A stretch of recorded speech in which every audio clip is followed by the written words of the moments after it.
prazer enorme estar entrando na sua casa e recebendo o privilégio de ter esse acesso aí, aonde você está. E eu queria muito mesmo que você separasse os próximos 30 minutos, não mais do que isso, porque a televisão corta, para estarmos juntos. E eu queria que você também me ajudasse numa coisa, se for possível. De todo o coração e com toda a simplicidade, eu pediria a você que telefonasse para aqueles amigos que você sabe que pode ligar essa hora da manhã e convidá-los para assistirem junto com você o nosso programa. Faça isso e aí um monte de gente também vai poder receber o mesmo benefício que aguarda você, tá bom? Eu vou dar uma paradinha por aqui enquanto você se mobiliza e a gente vai ouvir um clipe musical e ver um clipe musical e logo depois eu estou de volta. Até já então.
Eu quero ler com você um texto aqui no Evangelho de Lucas, no capítulo 10, no verso 5.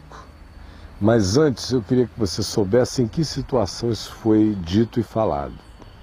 Jesus pegou 70 dos seus discípulos, os dividiu em duplas e os enviou para que o precedessem nas cidades aonde ele estaria visitando, para que, de fato, ele não chegasse assim de surpresa na casa dos outros. Então eles foram adiante e Jesus fez a eles algumas recomendações. E dentre essas recomendações, existe uma extremamente singela, quase tola, que a maioria de nós passa batido e não leva a sério. Está no verso 5 do capítulo 10 de Lucas e diz assim: ao entrardes numa casa, dizei antes de tudo, paz seja nesta casa. Se houver ali um filho da paz, repousará sobre ele a vossa paz. Se não houver ela, a vossa paz voltará sobre vós. É uma coisa interessante. E nós estamos tendo essa experiência aqui, eu e você. Porque você abriu a porta, clicou, apertou um botão, ia zapeando, me viu, parou, abriu a porta. E eu estou aqui, não como um demagogo e muito menos como um religioso, mas como uma pessoa que sabe que foi enviada por Jesus até a sua casa para preparar o caminho dele, a chegada dele até você. E eu agradeço imensamente o fato de você ter aberto a porta. E ao entrar aí na sua casa, onde você está, eu quero fazer exatamente conforme Jesus disse que deveria ser feito. Ao entrardes numa casa, Eu estou dizendo, entrando na sua, paz seja nesta casa. Se houver ali um filho da paz, repousará sobre ele a vossa paz. Se não houver, ela voltará sobre vós. Eu estou dizendo a você, entrando na sua casa, paz seja na sua casa. Se houver um filho da paz aí nesse lugar, Jesus diz que esta paz que eu tenho nele, que eu discerno nele, que eu experimento nele, pela fé nele, e é uma paz acerca da qual ele disse: deixo-vos a paz, a minha paz vos dou, não vou lá dou como a dá o mundo, portanto não se turbe o vosso coração, nem se atemorize. Esse tipo de paz que me habita é essa que eu desejo sobre você. É a paz de Jesus. Não é a paz dos diplomatas, não é a paz dos que buscam equilíbrio de poder, não é a paz dos que dizem brigar com ele não será bom, porque eu posso despender recursos do processo, não é a paz do marido ou da mulher que simplesmente pensam, bom, já vivi até aqui, a gente nunca se deu bem mesmo, por que a gente vai brigar agora? Então que se estabeleça entre nós o reino da glacialidade do gelo, e aí fica com aquela aparência de paz, todo mundo cristalizado. Não é dessa paz que eu estou falando. Não estou falando também da paz da minha juventude, chegando dizendo paz e amor, mas só Deus sabe aonde eu enfiei esses dois dedos, em quantos olhos. Paz e amor, bicho. Mas se o cara não dançasse conforme a música, rodava. Não é dessa paz que se está falando. Se está desejando, e é o que eu desejo em nome de Jesus, essa paz do príncipe da paz que se instala em nós quando a gente crer e quando o coração se enche de confiança em Deus e crer de fato que a nossa vida está protegida, que toda seta, toda trama, toda inimizade, toda adversidade, toda hostilidade, todo cerco maligno ou de qualquer natureza estão bloqueados, porque a nossa mente está em Deus, o nosso coração está em Deus e, sobretudo, a nossa visão da vida não é hostil, o nosso olhar para o mundo não é o da inimizade, a nossa observação do próximo não carrega o escrutínio do juízo, porque o coração está em paz, o olhar olha limpo e estabelece paz na própria visão dele. É fácil a gente discernir uma pessoa que carrega o espírito da paz daquelas outras que carregam o espírito da beligerância no coração. É dessa paz que se está falando aqui, só que Jesus diz algo interessante. Ele disse, olha, quando você entrar numa casa, você chegue lá e diga, paz seja nesta casa. Se houver um filho da paz naquele lugar, que a vossa paz repouse sobre ele. Mas se não houver, que ela volte sobre vós. Com isso, ele está nos dizendo algumas coisas. A primeira é que numa casa, em geral, quando a gente é extremamente feliz numa casa, a gente tem um filho da paz. Um indivíduo que de fato tem um compromisso essencial com a paz. Se a gente encontra um numa casa, já é uma maravilha. Porque na maioria das vezes, você entra nas casas e você não encontra um único filho da paz. Você encontra os filhos do interesse, do equilíbrio de forças, da manipulação. Você encontra aquele indivíduo que diz, eu amo meu pai e minha mãe porque eles me geraram, é assim que todo mundo faz, mas...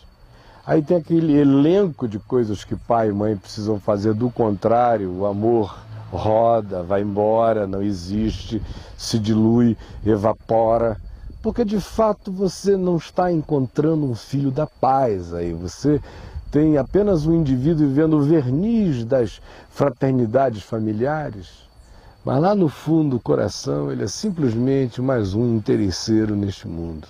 Aí vem Jesus e diz, olha, se houver um, que a vossa paz repouse sobre ele. E com isso, eu disse, ele estava pressupondo que na maioria das casas não havia filhos da paz em abundância. Na maioria das casas o que você encontra é o oposto. É só gente, na melhor das hipóteses, estabelecendo o equilíbrio das conflitividades, e aqui e ali você vê alguém se esforçando, às vezes é uma mãe aflita para ver se pai e filho não estabelecem um estado beligerante, às vezes é um pai mais lúcido, dizendo, para com isso, deixa disso, chamando as pessoas à consciência. Pois é com esse filho da paz que eu estou primordialmente falando em nome de Jesus e desejando a você força, meu amigo.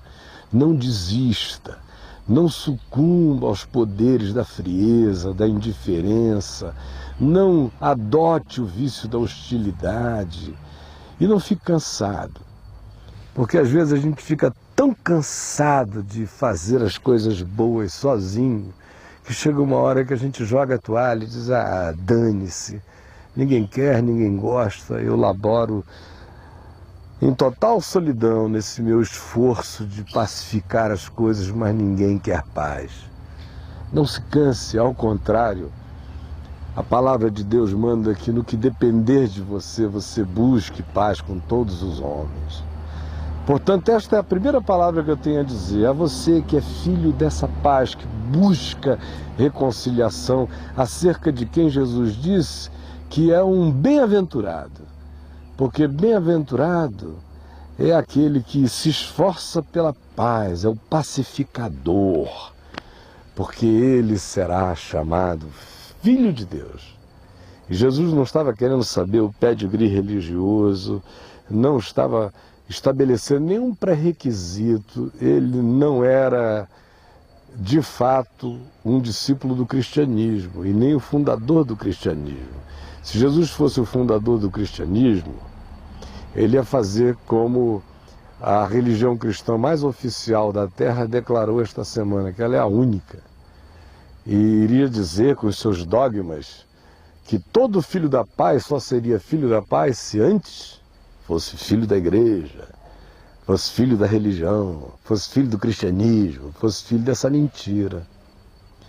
Mas Jesus não tinha nada a ver com isso. Isso aí é coisa dos homens. Inventaram para fins próprios, negócios próprios, antigos poderes, estranhas e esquisitas potestades. Mas não tem nada a ver com o Evangelho de Jesus. Jesus, no entanto, simplesmente admite filhos da paz, filhos de Deus, bem-aventurados pacificadores em qualquer lugar da terra, e manda aos seus discípulos que onde quer que os encontrem, que os acolham, que os abracem, que os afirmem. E eu estou aqui em nome de Jesus para dizer isso a você. Você é um bem-aventurado, não troque a felicidade de ser um pacificador por qualquer que seja o status da arrogância. Em nome de Jesus eu digo isso a você. Mas há uma segunda coisa implícita no que Jesus falou.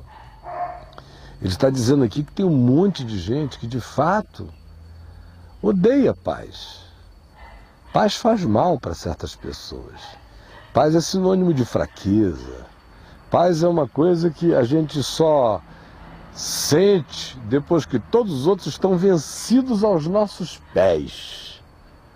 Essa é a paz dos tiranos, dos déspotas. Essa é a paz dos homicidas. Essa é a paz de cemitério. Depois que eu eliminei todos, eu descanso. A eles eu digo, descansem em paz. E sobre eles eu passeio. Esta é a paz que muita gente quer, a paz do inferno, que não é paz jamais.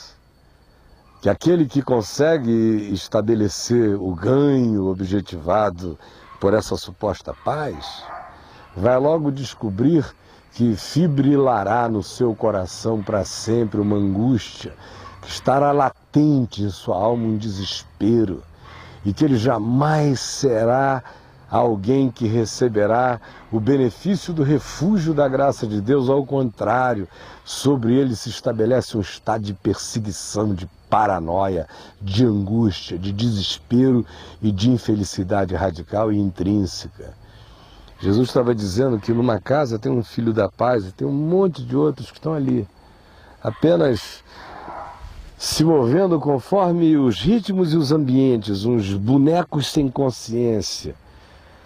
E com muita facilidade eles se inflamam em favor daquilo que gera contrariedade, inimizade, desrespeito, irreverência, queda de braço, medição de força, busca de supremacia, um marido inseguro à beça, que fica achando que para ele ser o macho da casa, ele tem que humilhar a mulher dele o dia inteiro. Muito inseguro, esse machinho de nada, apavorado. Se tivesse o mínimo de segurança, trataria sua mulher diferente. Ou então são esposas que, ao invés de amarem, respeitarem os seus maridos, como ensina o Evangelho, dedicam-se no máximo a medir forças com eles. Hoje em dia, as pessoas se casam para, na maioria das vezes, competirem umas com as outras. Nunca vão encontrar paz em si, nem coisa alguma, nunca vão construir nada que seja um ambiente de sossego, ninho de acolhimento. Então, a segunda palavra de Jesus é para você que não é filho da paz, que é esse cara que ideologicamente gosta do conflito, que roda a barraca, que se orgulha de dizer: eu sou barraqueiro mesmo. Não brinque comigo que eu faço. Com você que eu estou falando, rodadeira de barraca. Com você que eu estou falando, seu escandaloso idiotado, que vai viver a vida inteira e não vai nunca conhecer a paz de Deus. Está desperdiçando sua vida, desperdiçando seu casamento. Você casou para quê? Para brigar com ela e ela com você? Vocês tiveram filhos para quê? Para ficar aí nessa hostilidade o tempo todo? Falando o comandante, obedecendo os servos, dando a ordem o tirano e os vassalos seguindo. Constituiu família para quê? Para produzir um viveiro de cobras, de gente que está doida para ir embora, que quer ver você pelas costas, que com o lado esquerdo da razão, no dia da sua morte, vai chorar uma lágrima racional e vai ter essa banda direita que corresponde à esquerda da emoção seca de lágrimas, porque você não conseguiu gestar nem gerar no coração deles afeto. É essa a vida que você quer? Você abriu a porta, eu entrei na sua casa em nome de Jesus.